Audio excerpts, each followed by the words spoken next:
नमस्कार, आपके साथ मैं हूं दीपिका। क्या अंकिता लोखंडे अपने पति विकी जैन के इविक्शन पर हंस रही थी? अंकिता को रोते हुए हम सब ने देखा। अंकिता फूट फूट कर रो रही थी, बार बार विकी को पकड़ पकड़ कर रो रही थी।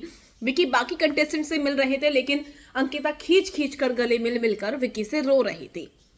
हालांकि रोने वाली कोई बात नहीं थी।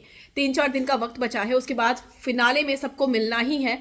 और इतना प्यार शो में नहीं था दोनों पति पत्नी के बीच में कि विकी के जाने पर अंकिता इतनी बुरी तरीके से रोए। बाथरूम में भी रोई, बारात में भी रोई। और उनको ये कहीं ना कहीं लग रहा था कि जो विकी की जर्नी है वो उन्होंने खराब की है, स्पॉइल कर दी है। तो ये बात सच है कि दोनों ने एक दूसरे की जर्नी बहुत बुरी तरीके से खराब की है। ये जर्नी अच्छी हो सकती थी अगर दोनों एक दूसरे के साथ नहीं आए होते तो, लेकिन दोनों एक दूसरे के साथ आए और एक दूसरे की जर्नी को उन्होंने काफी डाउन किया है। यही वजह है कि अंकिता विनर बनते बनते रह गई, वरना अंकिता के अंदर विनर क्वालिटी भी थी, लेकिन इनसिक्योरिटी और बाकी चीजों की वजह से अंकिता का जो डाउनफॉल हुआ वो बहुत तेजी से हुआ है। और विकी का भी हुआ है, इसीलिए विकी टॉप 5 में शायद नहीं आए। और अगर विकी टॉप 5 में होते भी तो मेकर्स दिखाते क्या जर्नी वीडियो में? जो अंकिता का होता शायद वही विक्की का भी होता, ज्यादा फर्क नहीं लगता।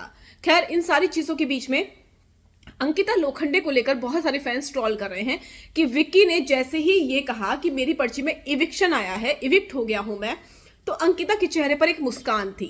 आप तस्वीर में भी देख सकते हैं, अंकिता हंस रही थी, उनके चेहरे पर मुस्कान थी। लेकिन जब वो विक्की को हक करती है तो फूट फूट कर रोने लगती है। शायद उन्हें याद आ जाता है कि इविक्शन का मतलब बाहर जाना होता है। तो विक्की बाहर बाहर हो गए, लेकिन फैंस का गुस्सा अंकिता पर फटा। विक्की का गेम बहुत बेहतरीन था। हालांकि बिग बॉस ने बार बार उनको परेशान जरूर किया, गेम खेलने नहीं दिया। लेकिन लोग कह रहे हैं कि आखिर अंकिता हंस क्यों रही थी? अंकिता अपने पति के इविक्शन पर भी हंस रही थी। ये तो अंकिता जाने, हो सकता है कि अंकिता को उस वक्त समझ में ना आया हो। खैर, अंकिता बच्ची भी नहीं है कि उन्हें इविक्शन का मतलब ना पता हो। लेकिन हाँ, ये बात सच है, अंकिता के चेहरे पर एक मुस्कान थी। और उसके बाद अंकिता बहुत रोई, रात में भी रोई, बाथरूम में भी रोई, गार्डन में भी रोई, हर जगह अंकिता रोई। आपको क्या लगता है, क्या अंकिता सचमुच रो रही थी, दिल से रो रही थी, या फिर ये एक सिंपैथी लेने का एक तरीका था? कमेंट कर जरूर बताइएगा।